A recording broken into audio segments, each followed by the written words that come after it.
Assalamualaikum warahmatullahi wabarakatuh. Apa kabar sobat-sobat semuanya? Semoga kalian semua dalam keadaan sehat jasmani dan rohani. Oke, kami akan lanjutkan Jari Channel. Jangan lupa tekan tombol like. Bab 1351. Tuan, tidak apa-apa, mulai sekarang, muridku tidak akan pernah membiarkan siapapun menggertakmu lagi. Tang Zichen menatap pria bernama Po dan berkata, tuanmu sudah meninggal, kamu bisa pergi mencari keluargamu berikutnya. Dingru sibuk berkata, Fenger, namanya Po, dia pengurus rumah tangga di sini, dan aku berutang padanya untuk menjagaku selama ini. Benarkah? Kalau begitu, jika kamu mau ikutlah denganku dan aku akan memperkenalkan keluarga yang lebih baik untukmu. Terima kasih senior, saya bersedia. Kalau begitu ayo pergi. Tang Zichen membiarkan tuannya dan Po duduk di punggung Little Fire, lalu berlayar pergi. Adapun tubuh Lei Shu, Tang Zichen membakarnya menjadi abu dalam satu api. Windy, kenapa kamu muncul di sini? Bagaimana kamu menemukanku? Dan di mana Sifu, kakak dan adikmu? Dingru sibuk bertanya. Tang Zichen berkata, Tuan, mereka semua ada di Kota Sutra Emas. Kita akan kembali ke Kota Sutra Emas sekarang. Butuh waktu berbulan-bulan untuk kembali ke sini. Perlahan-lahan saya akan memberitahu Anda tentang pengalaman kami selama bertahun-tahun. 3 bulan kemudian, Tang Zichen akhirnya tiba di Golden Silk City, terutama karena jalannya tidak familiar. Kalau tidak akan lebih cepat sampai ke sana. Tuan, Po, ini adalah tempat tinggal sementara saya, Kota Sutra Emas, keluarga Batu Emas, ayo turun, Sisun, kakak laki-laki, dan adik perempuan junior dan yang lainnya, mereka akan senang melihatmu hidup kembali. Tapi, wajahku, Dingru menyentuh wajahnya yang cacat. Tang Zichen menghibur, Guru, jangan takut, saya pikir istri guru Anda dapat membantu Anda memulihkan wajah Anda. Guru bersedia menjelekkan dirinya untuk melindungi muridnya, kebaikan guru yang luar biasa, dan murid benar-benar tidak dapat membalas dia. Fenger, kalian saudara laki-laki dan perempuan adalah putra dan putri saya di hati saya harus melakukan apapun yang saya lakukan, jangan mengatakan kata-kata seperti itu di masa depan, seperti seorang wanita. Hehe, bagus. Aku tidak akan mengatakannya nanti. Tang Zichen terbang ke sebuah manor. Sekilas Tang Zichen melihat 3 anak bermain di rumput di luar manor. Itu adalah putri Tang Zichen, Qin Nui, Win Bell, dan Win Su juga. Adapun Feng Lei, putra yang lahir dari Li Xuaner, dia tidak bisa belum jalan. Tuan, mereka adalah anak-anak saya. Dingru sepertinya merasa sedikit tidak percaya. Dalam sekejap mata, anak-anak Tang Zichen berusia 4 tahun, jadi sepertinya dia sudah pergi terlalu lama. Ayah. 3 anak melihat Tang Zichen dan berlari. Qin Nui, Feng Su, Feng Chaim, apakah kamu merindukan ayah? Ayah, Momi dan aku merindukanmu setiap hari kata Win Wu.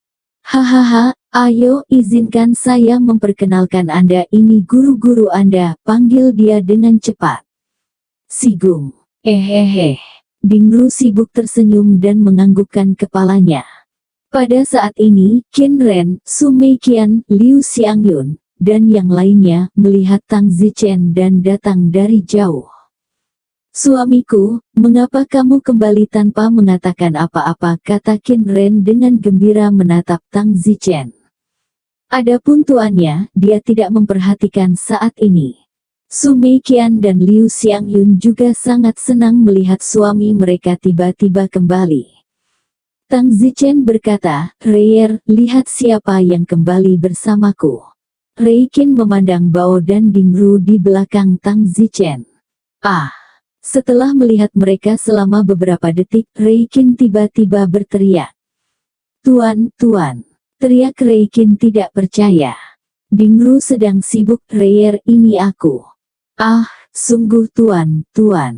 Rei Qin berteriak dan menerkamnya. Di kejauhan, saudara laki-laki dan Sifu Tang Zichen sepertinya telah melihat keributan itu dan berlari. Haha, Kakak Feng, bagaimana kamu bisa kembali begitu cepat? Kakak tersenyum. Namun pada saat itu, istri guru itu berteriak, Dingru. Sinyi, Dingru, Sinyi. Si Suni menangis dan berpelukan bersama. Big Brother dan yang lainnya belum bereaksi. Apa artinya ini? Tang Zichen melotot, tidak bisakah kamu melihat sosok guru? Itu guru. Apa? Kakak dan adik Tang Zichen semuanya berteriak, pria cacat itu adalah guru. Omong kosong, aku mendapatkan guru kembali. Aku akan pergi tuan, aku sangat merindukanmu. Kakak dan adik Tang Zichen semuanya melompat ke sana. Tang Zichen tersenyum lega, sungguh menyenangkan bahwa guru akhirnya kembali. Selama hari-hari ketika guru pergi, Xiniang sendirian dan sengsara, saudara-saudari semuanya sangat patah hati. Sekarang baiklah guru kembali, Xiniang akhirnya tidak harus begitu kesepian. Malam itu, di Manor Tang Zichen mengadakan perjamuan besar untuk merayakan kembalinya tuannya. Tang Zichen juga mengundang Jin Yao dan Jin Yue, seluruh keluarga penuh tawa dan kebahagiaan. Larut malam, pesta berakhir, sebelum kerumunan besar bubar. Di kamar Bibi dan tuannya berpelukan erat, lalu seperti api kering, gairah menyulut seluruh ruangan. Tang Zichen menghabiskan malam di kamar Qin Ren di sebelah.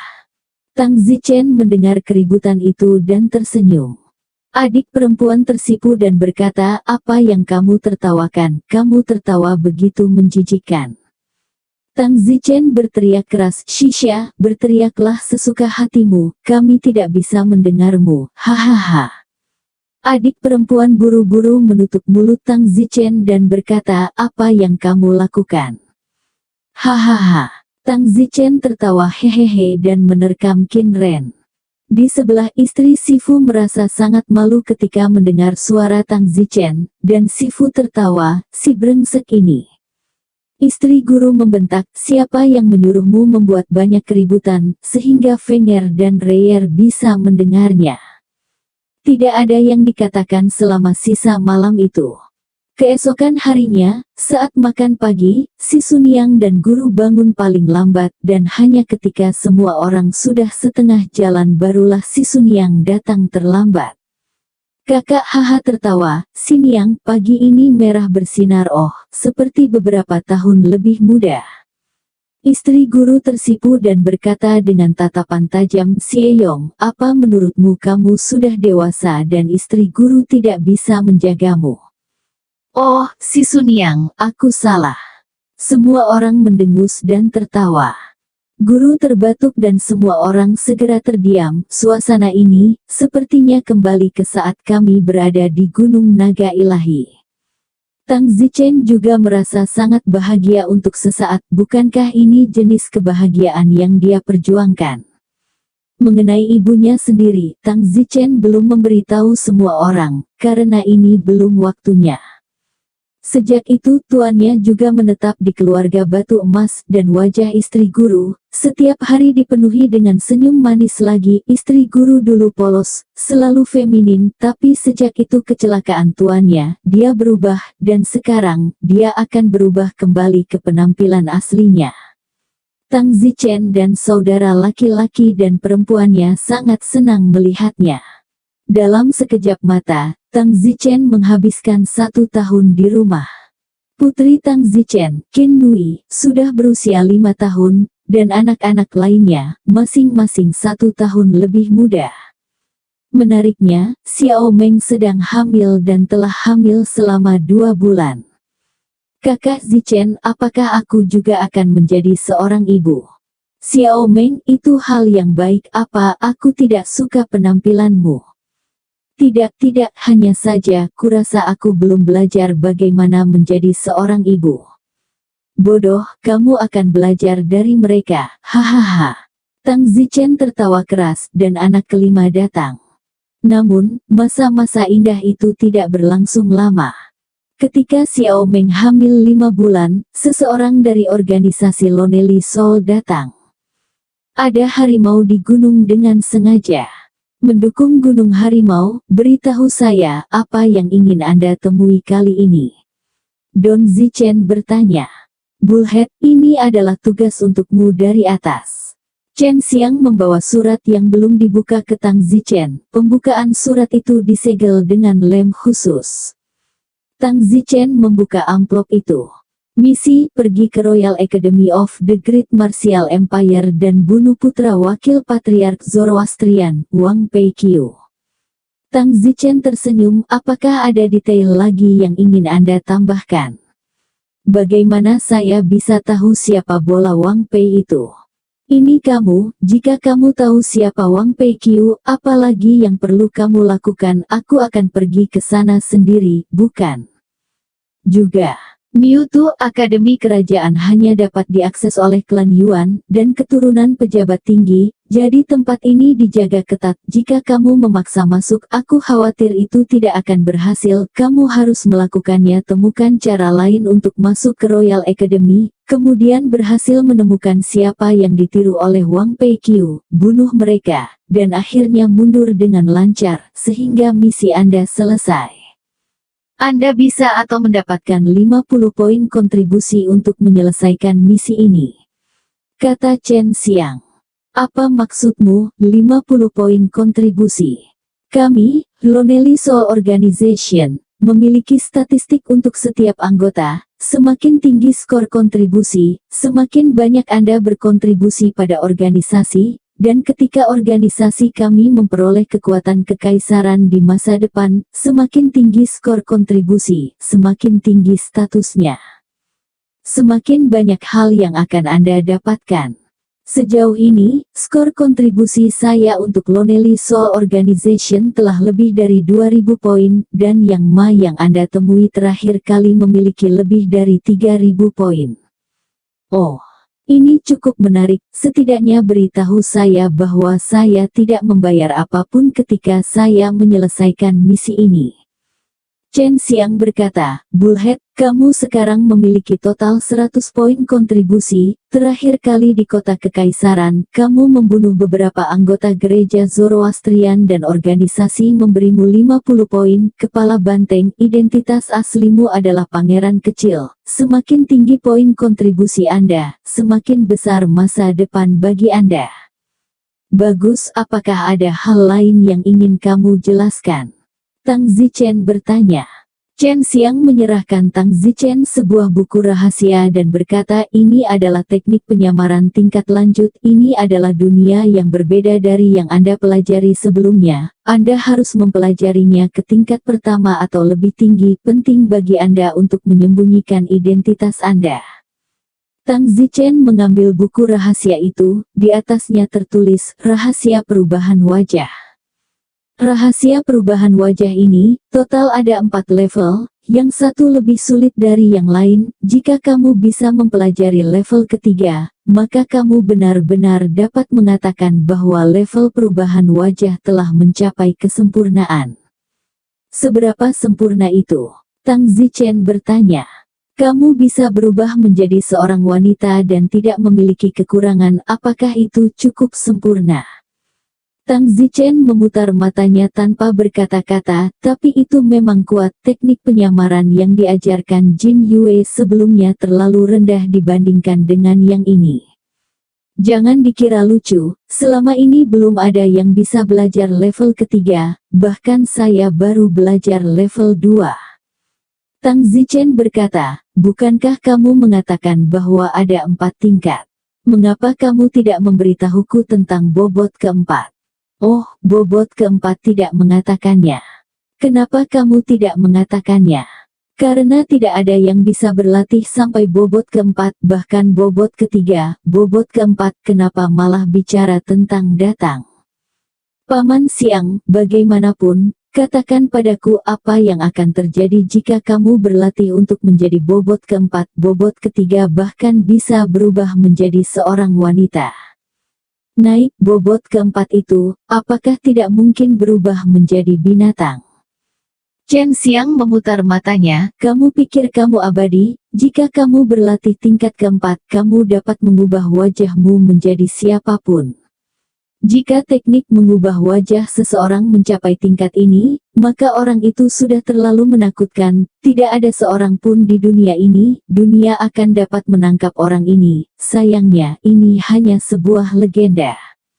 Tang Zichen berkata dalam hati, untuk rahasia seni bela diri, saya selalu mempelajarinya hanya dengan melihatnya sejak saya masih kecil, tidak peduli rahasia seni bela diri apa yang saya pelajari hanya dengan mempelajarinya. Saya tidak tahu apakah saya dapat mempelajari tingkat keempat dari rahasia perubahan wajah ini.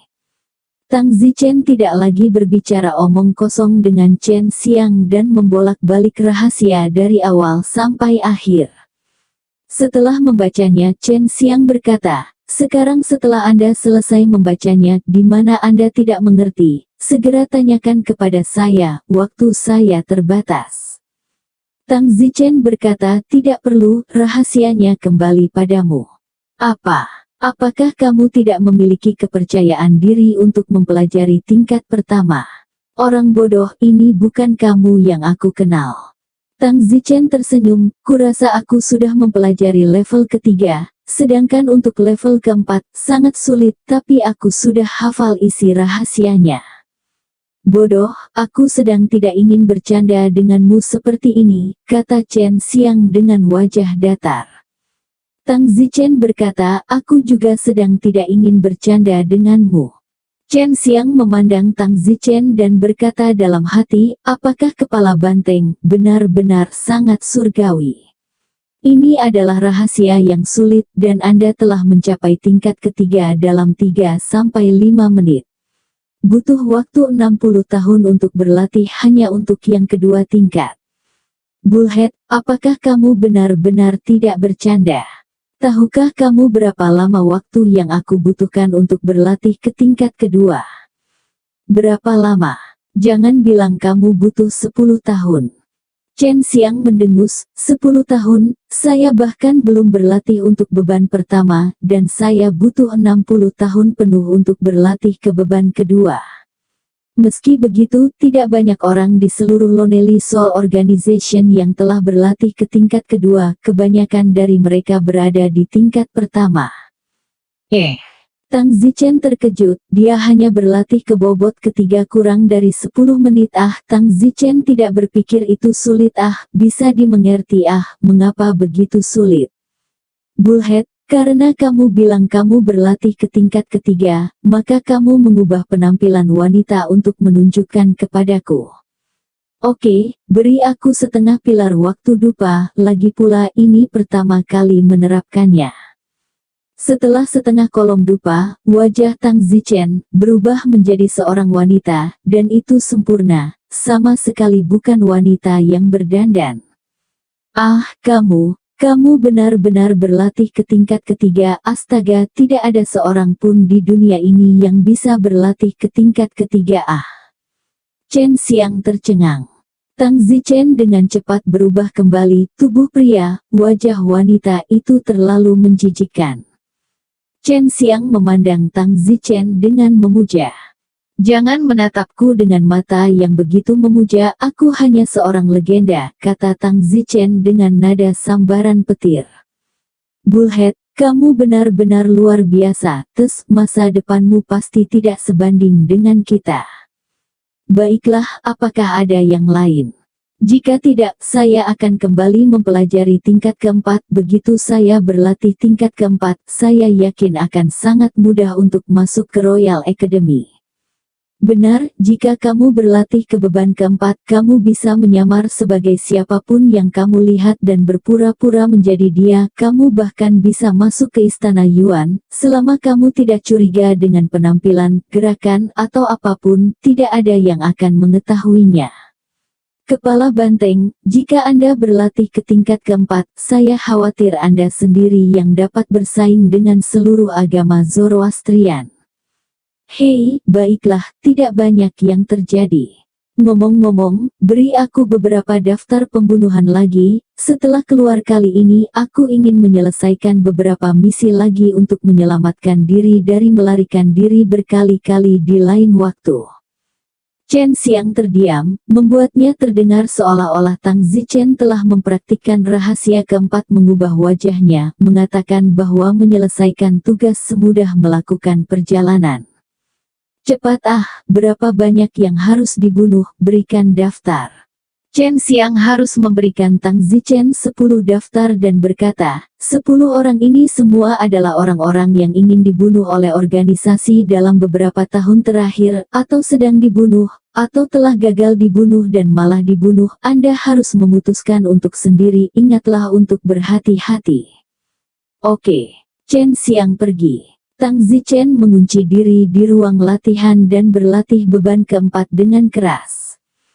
Berat keempat dari rahasia mengubah wajah Anda, saya khawatir itu adalah sesuatu yang semua orang di seluruh benua, semua orang impikan. Bayangkan bisa berubah menjadi wajah siapapun, betapa efisiennya melakukan sesuatu.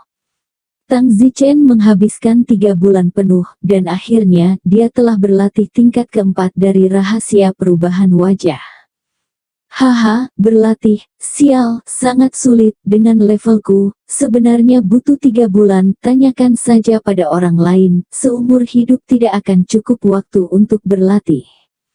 Ambil Chen Xiang ketika dia datang ke sini, dia butuh 60 tahun untuk berlatih bobot kedua. Bobot keempat itu harus setidaknya 10 kali lebih keras, bahkan 100 kali lebih keras, lalu dengan levelnya itu akan memakan waktu lebih dari 600 tahun, tetapi bagaimana dia bisa memiliki umur yang begitu panjang, jadi tidak ada orang lain di dunia yang mempraktikannya.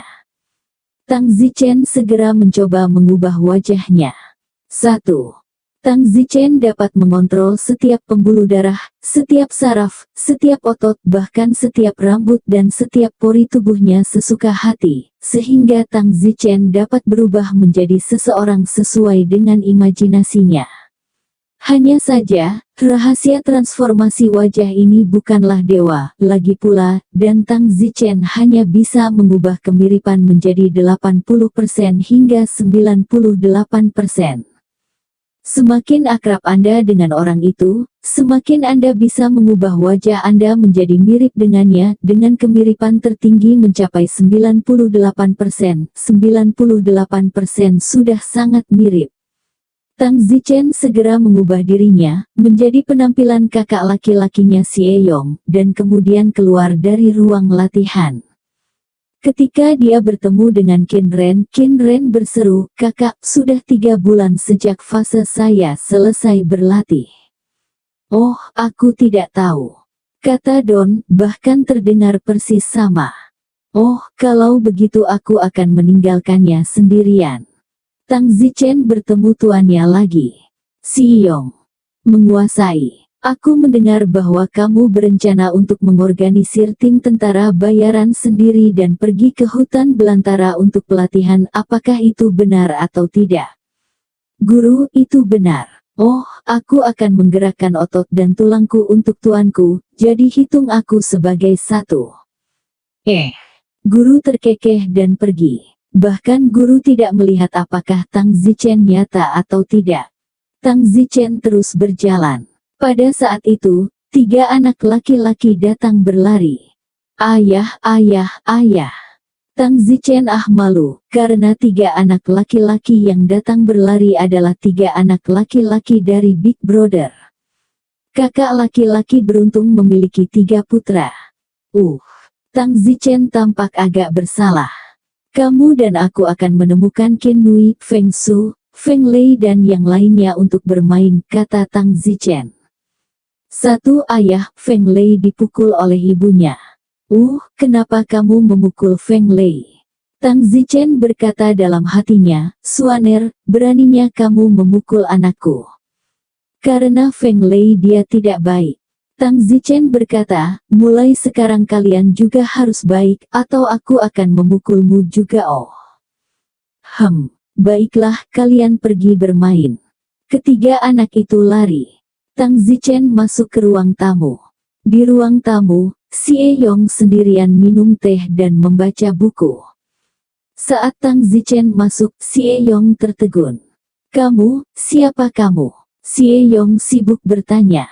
Tang Zichen tersenyum dalam hatinya dan berkata, "Siapa kamu lagi? Kenapa kamu terlihat persis sepertiku?" Xie Yong merasa merinding. Tang Zichen berkata, "Aku pergi, ada kemiripan yang nyata. Kamu bukan saudara laki-lakiku yang telah lama hilang, kan?" "Bagaimana mungkin?" Detik berikutnya, Tang Zichen menghilang dalam sekejap mata. Xie Yong menggosok matanya. "Apakah saya berkedip? Saya tidak bisa, mengapa mata saya kabur di siang hari bolong? Apa yang terjadi di sini? Oh, sial, hantu." Tang Zichen bergegas kembali ke kamarnya dan mengganti pakaiannya. Tang Zichen tidak dapat mengatakan apa-apa kepada anggota keluarganya tentang dia berlatih berat keempat dari rahasia mengubah wajahnya, karena itu adalah masalah yang sangat penting dan Tang Zichen tidak akan pernah bisa berubah menjadi anggota keluarganya sendiri lagi. Tang Zichen merasakan sakit di sekujur tubuhnya setelah kembali ke wajahnya sendiri, dan itu menyakitinya selama setengah bulan sebelum dia sembuh. Ternyata mengubah wajah Anda tidak terlalu menyenangkan, itu merusak jaringan tubuh Anda, dan ini adalah sesuatu yang harus Anda gunakan dengan hemat di masa mendatang jika itu bukan situasi yang diperlukan. Setelah itu, Tang Zichen tinggal di rumah selama beberapa hari, lalu membuat alasan untuk meninggalkan rumah, membawa Little Fire bersamanya dan langsung menuju ke tujuannya, Great Martial Empire, Royal Academy. Beberapa bulan kemudian, Tang Zichen tiba di Royal Academy. Karena menemukan Wang Peiqiu bukanlah sesuatu yang terjadi sekaligus, Tang Zichen harus menemukan identitas untuk masuk ke Royal Academy. Tang Zichen dengan cepat memutuskan target. Tang Zichen menangkap seorang anak dari klan Yuan bernama Yuan Zi, lalu memaksanya untuk menanyainya selama 3 hari 3 malam untuk menentukan beberapa informasi identitas Yuan Zi, dan akhirnya mengubah wajahnya menjadi Yuan Zi dan masuk ke Royal Academy di cara yang bermartabat. Haha, masuk ke Royal Academy itu sangat sederhana. Oh, jika aku tidak berlatih tingkat keempat dari rahasia mengubah wajahku, aku khawatir akan membutuhkan banyak usaha untuk masuk ke Royal Academy, belum lagi bahwa saya masih harus mencari tahu Wang Peiqiu setelah masuk. Tang Zichen tiba di depan salah satu asrama Royal Academy. Ini adalah asrama tempat Yuan Zi tinggal. Tang Zichen telah mendesak selama 3 hari 3 malam, jadi tentu saja dia tahu semua informasi dasar tentang Yuan Zi. Tang Zichen masuk ke asrama Yuan Zi. "Yo, kamu kembali. Cepat datang dan beri aku remasan kaki." Dua teman sekamar Yuan Zi menggertaknya. Tang Zichen ini juga mengerti bahwa meskipun Yuan Zi adalah anak dari klan Yuan, statusnya tidak tinggi, jadi tidak dapat dihindari bahwa dia akan diintimidasi oleh beberapa anak klan Yuan lainnya. Bang! Bang! Detik berikutnya, kedua teman sekamar itu terbang keluar dari asrama. Ah! Kedua teman sekamar itu bodoh, apa yang terjadi? Bagaimana Yuan Zi menjadi begitu kuat? Tang Zichen tersenyum keluar dari asrama dan berkata, "Jika kamu berani menggertakku lagi di masa depan, jangan salahkan aku karena bersikap kasar, keluarlah." "Yuan Zi, bukankah kamu berada di tahap awal alam leluhur? Kenapa tiba-tiba begitu kuat?" "Alam leluhur, ya." Tang Zichen terdiam. Tang Zichen melihat ke akademi kerajaan yang besar dan berkata dalam hatinya, "Begitu banyak orang, saya tidak tahu siapa putra wakil patriark dari kultus api Zoroastrian. Hek, sungguh tidak mudah untuk menemukan." Wang itu Peiqiu juga datang sebagai penipu dan ingin menggunakan sumber pengajaran Royal Academy untuk kepentingannya sendiri. Bagaimana cara menemukannya? Saat itu, Tang Zichen melihat seorang wanita cantik di kejauhan. Sungguh wanita yang cantik, sepertinya dia yang dikatakan Yuan Zi, putri cantik bernama Yuan Xiang. Klan Yuan dan klan Sang Saya adalah musuh bebuyutan. Saya ingin tahu apakah kita harus mengambil kesempatan untuk memanjakan beberapa putri. Pikiran jahat di dalam diri Don Zimer. Hehe. Tang Zichen meninggalkan asrama, dibuntuti oleh Putri Yuan Xiang itu. Putri Yuan Xiang akan pergi ke hutan bambu kecil setiap hari untuk berlatih seni bela diri, dan hari ini tidak terkecuali. Hanya saja Putri Yuan Xiang tidak tahu bahwa ada seseorang yang mengikuti di belakangnya, dia hanya seorang master klan awal. Swoosh! Putri Yuan Xiang segera mulai berlatih seni bela diri. Tang Zichen mengamati bahwa tidak ada orang lain di hutan itu. Hehe, Tang Zichen berjalan. Yuan Zi, apa yang kamu lakukan di sini? Putri Yuan Xiang memarahi dengan marah. Yuan Xiang, tidak buruk, sangat panas dan tubuh yang indah, kata Tang Zichen. Putri Yuan Xiang menamparkan Tang Zichen dengan tamparan tiba-tiba. Tang Zichen meraih pergelangan tangannya dan berkata, Yuan Xiang, tidak ada pria yang menyukai kekasaran seperti itu. Yuan Zi, kamu berani bersikap kasar padaku, kamu adalah anak dari cabang marginal Yuan Clan, apakah kamu percaya aku akan membiarkan seluruh keluargamu mati? Putri cantik itu meraung. Yuan ungu yang ditiru Tang Zichen ini adalah anak yang sangat marginal dari klan Yuan, lagi pula, seluruh keluarga kerajaan klan Yuan, terlalu banyak orang, diperkirakan dengan menambahkan semua nama keluarga Yuan bersama-sama, jumlahnya hampir 100.000 orang. Saat itu, klan Sang Tang Zichen juga memiliki lebih dari 100.000 anak klan Sang, tetapi kemudian, setelah digulingkan oleh klan Yuan, mereka dibantai. Setidaknya lebih dari 90.000 anak klan Sang meninggal di bawah pisau jagal klan Yuan. 90.000 rekan Sang klan Tang Zichen mengerikan untuk dipikirkan, betapa menakutkannya tumpukan kepala itu. Itu sebabnya, Tang Zichen akan membuntuti Putri Yuan Xiang ini, karena Yuan benar-benar membunuh terlalu banyak anggota klan Sang, membuat keadilan dalam hati Tang Zichen menghilang di hadapan kebencian semacam itu. Pah! Tang Zichen menamparkan Putri Yuan Xiang ke tanah. Kamu berani memukulku. Putri Yuan Xiang memandang Tang Zichen dengan tidak percaya, tapi dia adalah anak dari klan Yuan, inti dari klan, dan statusnya pasti jauh lebih tinggi daripada anak-anak di pinggiran. Tang Zichen melihat postur memikat Yuan Xiang, hatinya kusut. Setelah menyinggung Putri Yuan Xiang ini hari ini, orang ini pasti harus dibunuh, atau dia akan mencari masalah denganku setelahnya. Meskipun aku bisa mengubah penampilan seseorang, itu merepotkan untuk melakukannya, ditambah lagi aku mengalami kesulitan membiasakan diri dengan informasi dasar identitas Yuan Zi. Tapi, sebelum membunuhnya, haruskah aku? Tang Zichen cukup terkoyak di dalam. Puff! Tangan Tang Zichen terangkat dan memotong kepala Putri Yuan Xiang dengan satu tebasan. Hanya, bunuh saja. Tang Zichen pada akhirnya tidak melakukan hal seperti itu. Tang Zichen kembali ke asrama. Tang Zichen diam-diam berkata, kedua anak Yuan di asrama juga harus dibunuh, ya, dibunuh. Bang, bang. Tang Zichen juga membunuh dua anak Yuan di asrama. Seluruh akademi kerajaan, 80% dari mereka adalah anak-anak Yuan. Namun, untuk menghindari masalah yang tidak perlu, Tang Zichen membuang mayat dua murid Yuan di tempat lain. Tang Zichen kembali ke tempat latihan. Tempat latihan ini agak mirip dengan kelas lapangan bela diri di Akademi Seni Bela Diri. Bidang bela diri memulai kelas. Seorang guru dari alam puncak awal sedang mengabsen. Yuan Xiang. Tidak ada yang menjawab. Jenderal Valet. Ini. Tang Zichen mengangkat tangannya.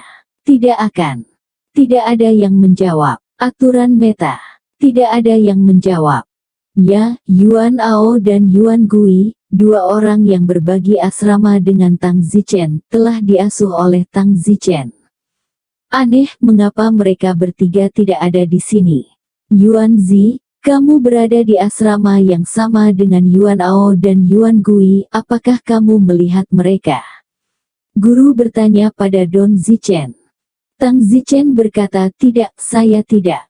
Baiklah, jangan menunggu mereka, mari kita mulai kelas.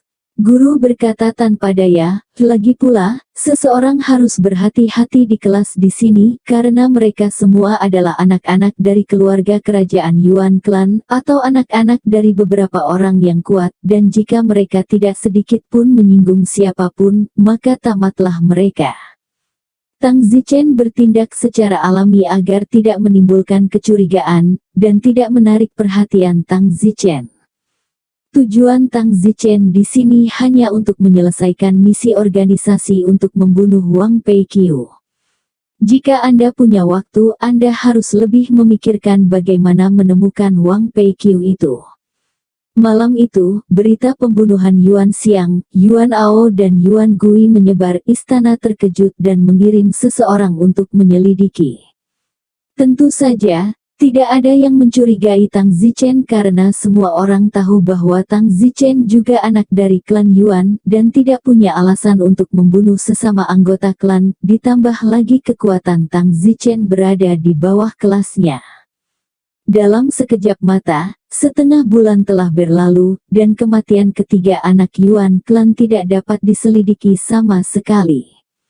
Dan setelah setengah bulan penyelidikan, Tang Zichen telah mengunci beberapa target. Jika Tang Zichen ingin mengetahui Zoroastrian Wang Peiqiu, maka Tang Zichen harus jelas bahwa Wang Peiqiu menyamar sebagai anak Yuan, dia harus sangat rendah hati, jadi Tang Zichen menghabiskan setengah bulan terakhir untuk memeriksa setiap kelas satu persatu untuk melihat siapa yang paling rendah profilnya, paling tidak terlihat, dan orang itu masih menyembunyikan kekuatannya. Alhasil, hanya dalam waktu setengah bulan, Tang Zichen telah menargetkan 3 sasaran. Ketiga target ini semuanya sangat rendah hati, dan kekuatan sebenarnya dari keduanya telah mencapai tengah alam puncak Deng. Tang Zichen tertawa, Wang Peiqiu, aku telah menemukan kalian bertiga, kalian semua dari kultus api Zoroastrian, dan kalian berdua yang berada di tahap tengah alam tersembunyi. Deng Feng adalah pengawal Wang Peiqiu tepat di kasus. Hahaha. Larut malam itu, Tang Zichen tiba di asrama Wang Peiqiu. Siapa? Dua teman sekamar Wang Peiqiu segera bergegas keluar. Puf puf. Tang Zichen membunuh keduanya dengan satu pedang, mereka bahkan tidak memiliki kesempatan untuk melihat wajah Tang Zichen. Tang Zichen mendengus dan memasuki asrama. Kamu, apa yang kamu lakukan? Di asrama, seorang anak laki-laki memandang Tang Zichen dengan ketakutan. Anak laki-laki ini berada di ranah tengah klan. Tang Zichen berkata, bagaimana menurutmu? Berani aku putra kerajaan Yuan Clan, kamu berani mencoba menyentuhku? Hahaha, keturunan bangsawan yang baik, jangan membuatku memberitahumu, namamu Wang Peiqiu. Wajah anak laki-laki itu berubah. Tidak mungkin, aku tidak. Wang Peiqiu, kamu putra wakil patriark Zoroastrian, beraninya kamu datang ke sini. Wang Peiqiu itu mencoba melarikan diri. Puff, Tang Zichen memukulnya sampai mati dengan pedangnya. Tang Zichen tersenyum dengan acuh tak acuh, setengah bulan terakhir, selesaikan misi pertama. Kemudian, Tang Zichen pergi, tidak perlu lagi tinggal di Royal Academy.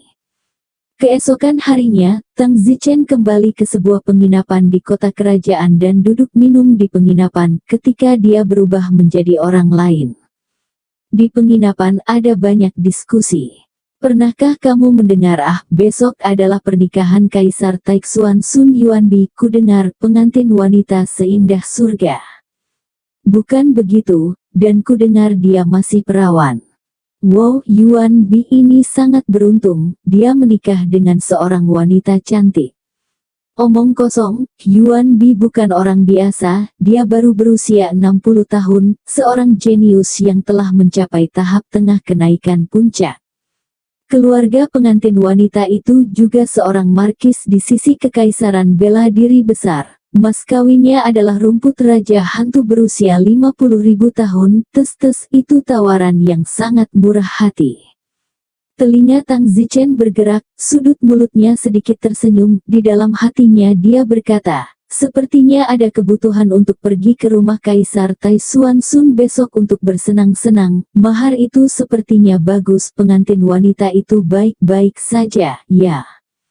Tang Zichen keluar dari penginapan setelah menghabiskan makanannya. Karena dia telah memutuskan untuk pergi ke rumah Kaisar Taixuan Sun Yuanbi besok, Tang Zichen perlu terlebih dahulu membiasakan diri dengan medan dan yang lainnya, serta cara yang paling aman untuk memasuki rumah yang telah selesai. Tang Zichen menyamar sebagai pengemis dan kemudian menemukan kediaman Kaisar Taixuan Sun Yuanbi. Kediaman Yuanbi dihiasi dengan lampion untuk persiapan pernikahan besar besok. Tang Zichen berjongkok tidak jauh dari kediaman, dengan mangkuk di depannya. Dentang. Sebuah koin dimasukkan ke dalam mangkuk di depan Tang Zichen. "Terima kasih orang baik," kata Tang Zichen dengan ceroboh. Tujuan Tang Zichen berpura-pura menjadi pengemis di sini adalah untuk membiasakan diri dengan medan, dan meskipun penyamaran Tang Zichen brilian itu tidak sempurna, jadi Tang Zichen harus berhati-hati. Tang Zichen berkata dalam hati, "Besok aku akan menyelinap ke kediaman Yuanbi, membunuh mempelai wanita, lalu mencuri mas kawinnya, lalu membunuh Yuanbi, dan akhirnya membingkai semuanya untuk kaum Zoroastrian." Hahaha, sempurna. Terakhir kali Zoroastrianisme membunuh Putri Yuanying dan kemudian menjebaknya ke Lonely Soul Organization. Kali ini, aku akan belajar dari mereka juga, hehehe. Tang Zichen tersenyum sinis. Ya, langkah Tang Zichen memang cukup menyeramkan. Tidak heran lelaki tua Chen Xiang mengatakan sebelumnya bahwa Tang Zichen telah mempelajari rahasia keempat untuk mengubah wajahnya. Seseorang dapat menghadapi Zoroastrianisme. Memang Tang Zichen menjebak Zoroastrianisme setiap saat di masa depan. Klan Yuan terbakar, dan pasti akan memberikan segalanya untuk berurusan dengan Zoroastrianisme. Jika kita berhasil menjebak Zoroastrian kali ini, kita tidak tahu berapa banyak poin kontribusi yang akan kita dapatkan. Tepat pada saat ini, pintu belakang rumah Yuanbi keluar, sekelompok pelayan, yang sepertinya bersiap pergi ke jalan untuk membeli barang. Tang Zichen segera membuntuti mereka. Setelah mencapai jalan, Tang Zichen menyeret salah satu pelayan ke gang di sudut. Tang Zichen tentu saja tidak memikirkan hal itu, melainkan melakukan tindakan memesona pada gadis ini. Alasan mengapa Tang Zichen mencari cincin gadis untuk melakukannya adalah karena teknik memikat Tang Zichen hanya bisa memikat mereka yang berada di bawah ranah master jiwa. "Siapa namamu?" "Namaku Bunga Kecil." "Itu pernikahan besar Genbi besok kan?" "Ya." "Jadi, siapa nama mempelai wanita Genbi?" "Ini disebut cabang segar." "Apakah itu benar-benar cantik?" "Ya, cantik sekali." "Pangeran kecil kita tergila-gila padanya." "Kudengar maharnya adalah rumput apa yang kamu punya berumur 50.000 tahun?" "Rumput Raja Hantu." "Siapa Genbi itu? Seberapa kuat seni bela diri itu?" "Pangeran kecil kami adalah seorang jenius terkemuka, sangat dicintai oleh putra mahkota. Dia sangat terampil dalam seni bela diri dan tampan. Dia pasangan yang sempurna dengan Fresh Brand County." Tang Zichen mendengus. "Aku akan memberitahumu betapa sempurnanya besok." Tang Zichen bertanya lagi, "Apa statusmu di rumah ini?" "Aku pelayan halaman belakang pangeran kecil." "Jadi, kamu bebas masuk ke kamar Genbi itu. Kecuali pangeran cilik yang sedang beristirahat, semua boleh masuk ke kamar dan membersihkannya. Kami adalah pelayan dan sudah biasa bagi kami untuk masuk ke kamar tuan." "Baiklah, siapa orang-orang yang baru saja keluar bersamamu?" "Mereka adalah Little Water, Little Valet, Little Bob, Little G, dan Little Qiang." "Apa identitas mereka?" "Semuanya seperti aku, pelayan halaman belakang tuan kecil." "Apa yang kalian lakukan di sini kali ini?" "Kami keluar untuk melihat apakah ada hal lain yang perlu kami beli, beberapa perlengkapan yang kami butuhkan untuk halaman belakang. Kami memiliki hak untuk membeli sendiri. Pergi saja ke rumah tangga setelah itu dan laporkan." baiklah itu benar. Tang Zichen menamparkan gadis itu sampai pingsan, lalu menggunakan jarum perak untuk memberinya amnesia selektif. Dia tidak tahu apa yang terjadi sementara itu. Tang Zichen bisa saja membunuhnya, tapi dia hanyalah seorang gadis lugu, dan Tang Zichen tidak tahan melakukannya. Jadi dia harus menghabiskan waktu dan energi untuk membuatnya kehilangan ingatannya tentang apa yang terjadi selama periode ini. Kemudian, Tang Zichen melunakkan tubuhnya dengan menggunakan teknik tulang terkunci untuk membuat dirinya pendek, bentuk yang sama dengan tubuh gadis ini, dan akhirnya menyamar menjadi seorang gadis. Kemudian, Tang Zichen melepas pakaian gadis ini dan mengenakannya.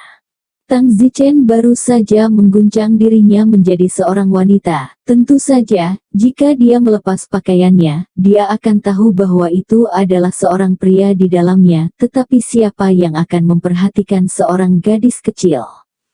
Tang Zichen memandangi gadis telanjang ini, memberikan pakaiannya sendiri, dan kemudian melemparkannya ke tumpukan jerami yang tersembunyi. Karena pakaian Tang Zichen awalnya adalah pakaian pengemis begitu tersembunyi di tumpukan jerami, bahkan jika seseorang melihatnya, mereka pikir itu untuk sesaat adalah seorang pengemis. Setelah Tang Zichen menyelesaikan misinya, dia akan kembali ke sini dan mengembalikan pakaiannya, semuanya dengan mulus.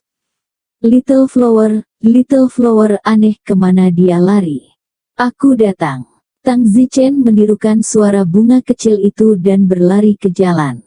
Bunga kecil, mengapa kamu tiba-tiba menghilang? Oh, saya pergi ke sana untuk kenyamanan, kata Don Zichen. Ayo pergi. Bagus. Tang Zichen mengikuti kelompok pelayan. Namun, Tang Zichen cukup tertekan karena sangat menyakitkan baginya, seorang pria dewasa, untuk berpura-pura menjadi seorang wanita. Tang Zichen berkeliaran di jalan selama 1 jam, membeli beberapa barang. Selama waktu itu, Tang Zichen juga mengklarifikasi nama gadis-gadis itu, dan kemudian kembali ke rumah Kaisar Taixuan Sun Yuanbi dengan beberapa barang belanjaannya. Saat ini, sudah hampir malam. Tang Zichen harus membungkuk mengikuti sekelompok pelayan yang bekerja di kediaman. Setelah makan malam, yang memanggil, bunga kecil, ayo mandi dulu. Tang Zichen tertegun, mandi. Tang Zichen adalah pria besar, dengan pakaian, rata-rata orang tidak tahu, tetapi jika dia melepas pakaiannya, maka Little flower, ayo pergi, pemandiannya ramai di malam hari, ayo mandi dulu, hehe. Gadis bernama Little Violet itu menarik Tang Zichen pergi. Tang Zichen sangat tidak berdaya, apa yang harus dilakukan? Sepertinya kita hanya bisa melihat apa yang terjadi. Meskipun Tang Zichen bisa menyamarkan dirinya dan menggunakan teknik pengurangan tulang, tubuhnya tidak bisa benar-benar berubah menjadi seorang wanita. Bunga kecil, mengapa tanganmu menjadi sedikit lebih tebal, kata gadis yang menarik Tang Zichen. Benarkah, berat badan mereka mungkin bertambah? Hehe, berat badanku juga sedikit bertambah akhir-akhir ini.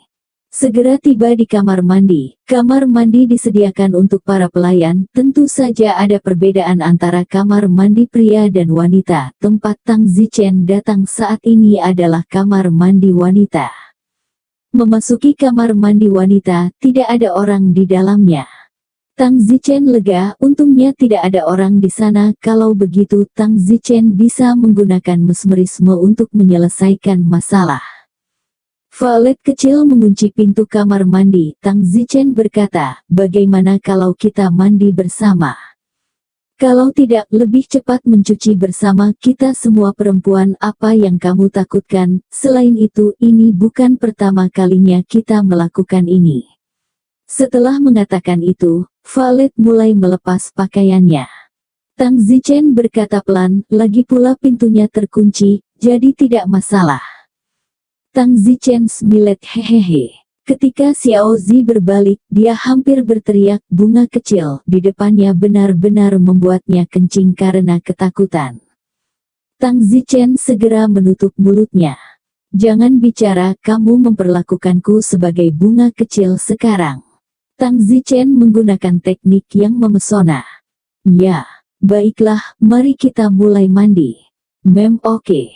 Tang Zichen dan Little Valet duduk di wastafel kamar mandi. Little Valet bergerak lamban, menggunakan sendok untuk mengambil air dan menuangkannya ke dirinya sendiri. Tang Zichen memandang Little Valet, meskipun berpenampilan rata-rata tidak jelek atau cantik, tetapi setidaknya seorang gadis kecil kurang dari 20 sehingga apa yang ada di bawah mata Tang Zichen, bagaimana mungkin Tang Zichen tidak memiliki setengah reaksi.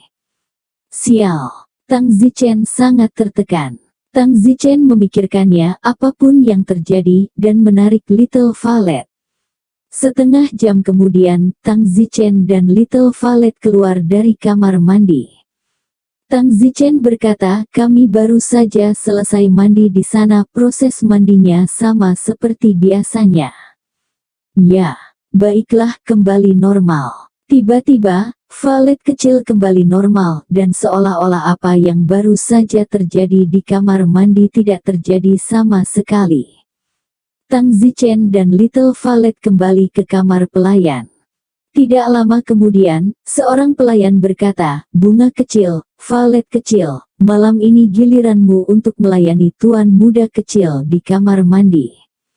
Baik, Valet kecil sibuk menjawab, memanggil Tang Zichen dan langsung menuju ke halaman belakang. Hati Tang Zichen sangat tertekan. Sial, biarkan aku melayani Kaisar Xuan Sun yang sampah di kamar mandi. Tang Zichen memiliki sedikit api, tetapi biarkan dia hidup satu malam lagi hari ini untuk saat ini. Ketika mereka tiba di halaman belakang, anggota keluarga laki-laki itu sudah mengambil air panas, seember penuh di kamar. Bunga kecil, tuan muda kecil akan segera datang ke kamar, cepat bawa ploks ungu itu untuk menyebarkannya. Oh, Tang Zichen menyebarkan sekeranjang bunga merah cerah ke dalam tong. Segera setelah itu, seorang pria masuk ke kamar. Tang Zichen segera menyembunyikan baunya, pria ini adalah Kaisar Taixuan Sun Yuanbi.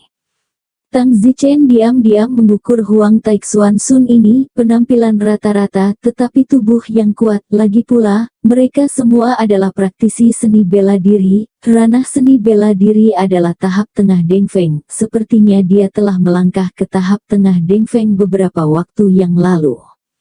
Namun, Tang Zichen merasa bahwa pertengahan puncak kenaikannya pasti tersingkir dengan menjadi tinggi, meskipun itu adalah keterampilan untuk menjadi tinggi dan mampu melumpuhkan pertengahan puncak kenaikan itu selalu lebih rendah dari apa yang dia pahami.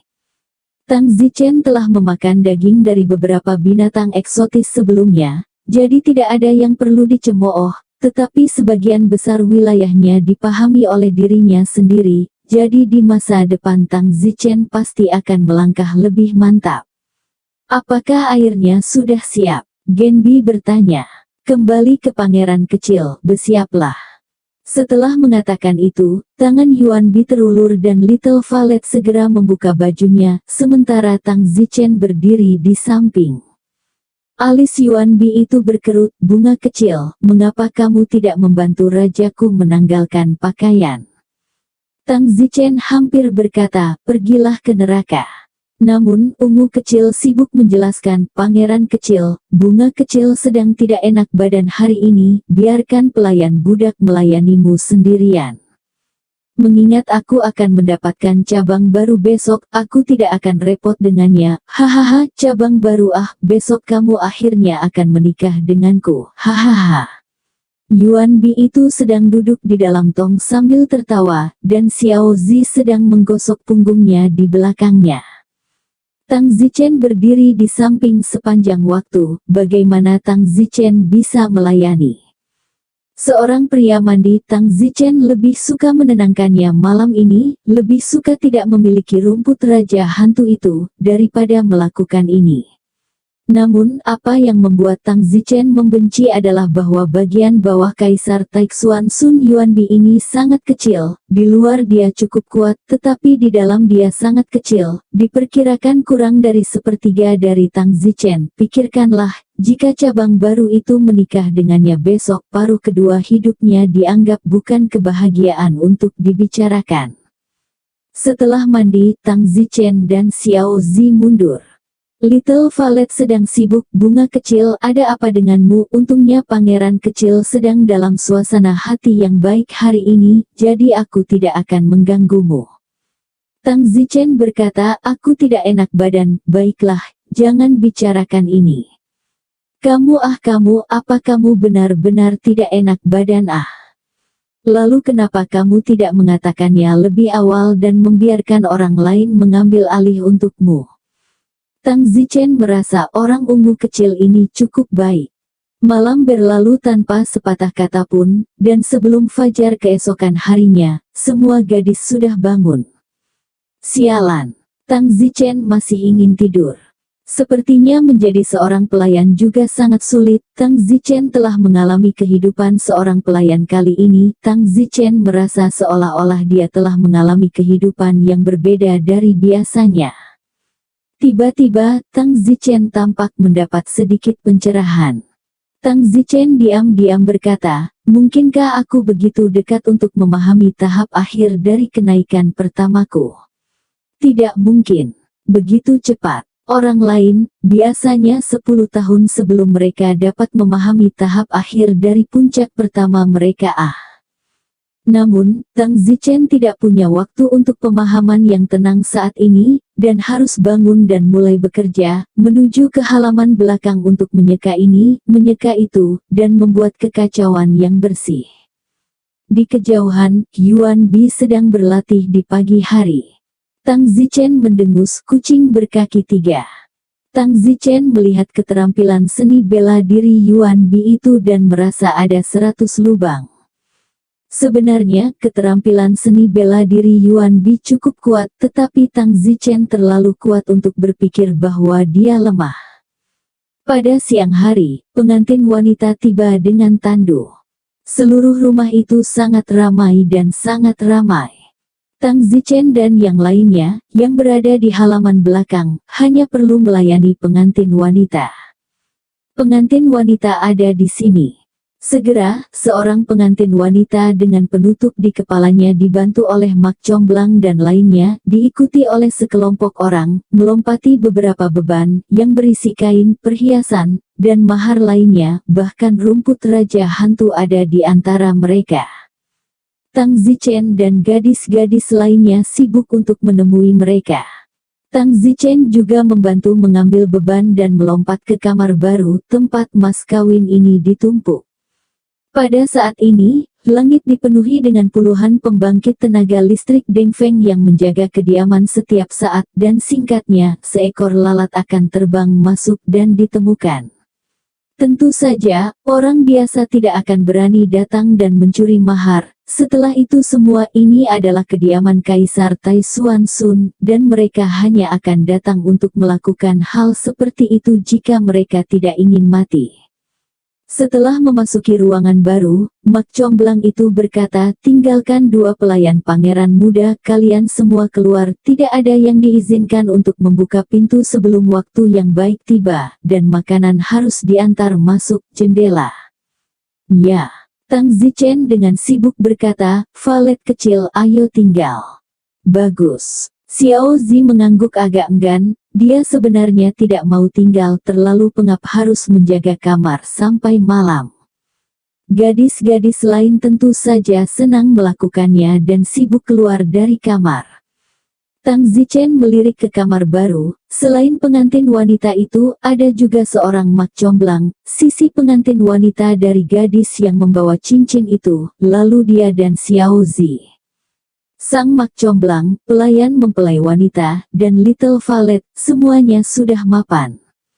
Mempelai wanita, di sisi lain, juga mudah untuk dihadapi karena dia baru berada di tahap awal kenaikan puncak dan Tang Zichen tidak bisa berurusan dengannya dengan mudah. Hanya saja, dengan begitu banyak orang kuat di langit saat ini, akan sulit bagi Tang Zichen untuk meninggalkan kediaman jika dia melakukan sesuatu saat ini. Tang Zichen menunggu di kamar sampai malam lalu menunggu kesempatan untuk melakukannya.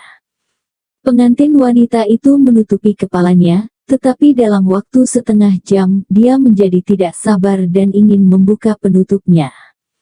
Sang mak comblang sibuk berkata, "Serif, Anda tidak boleh melepas penutupnya secara pribadi, itu tidak menguntungkan, dan Anda tidak boleh membiarkan suami Anda melepasnya sampai waktu yang baik di malam hari."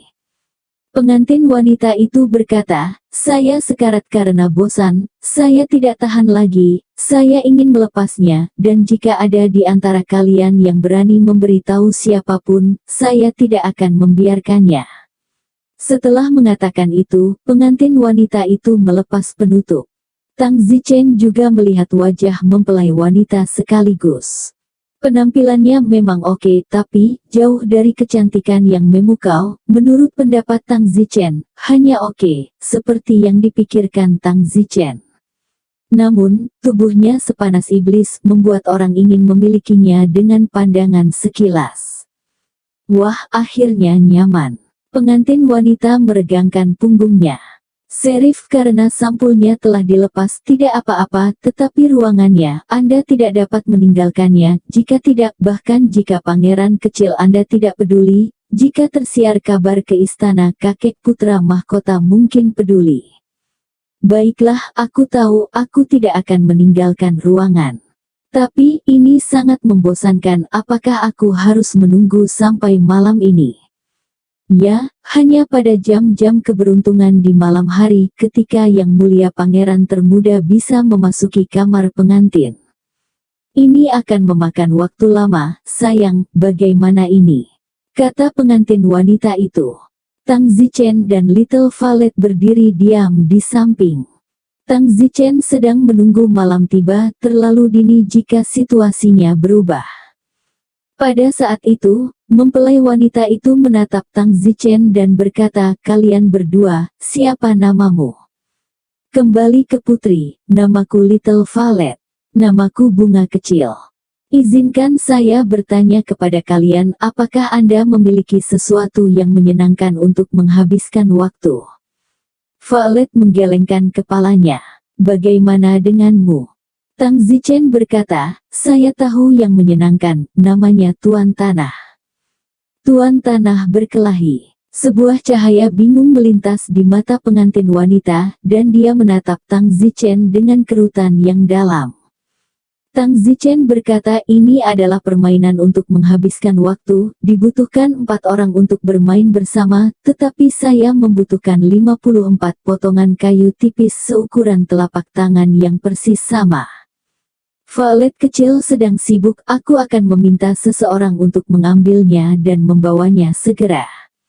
Setengah jam kemudian, jendela luar menyerahkan 54 potong kayu, yang sekilas baru saja dibuat. Tang Zichen mengambil kuas dan membuat setumpuk kartu remi sederhana. "Baiklah, kamu bisa mulai bermain, sekarang izinkan aku menjelaskan peraturannya." Tang Zichen secara kasar menjelaskan aturan permainan poker, dan kemudian dia dan Xiao Zi, pengantin wanita, dan pelayan pengantin wanita, mereka berempat mulai melawan Tuan Tanah.